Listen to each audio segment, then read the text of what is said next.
unboxing my new HolyStone Shadow.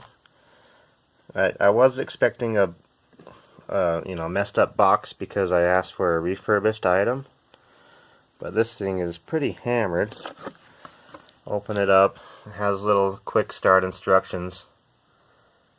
It looks okay until you open up the package, and I don't know what the hell this is. Hasaki? Hasaki? That's not HolyStone. This cheap little controller is tiny, and it will not connect to my phone. You can't connect this to the phone. It's got cheap tools.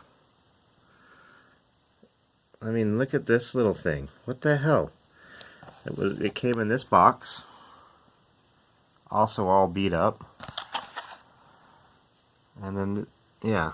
So I don't know what this is. This is not what I paid for. It's not at all close to what I wanted.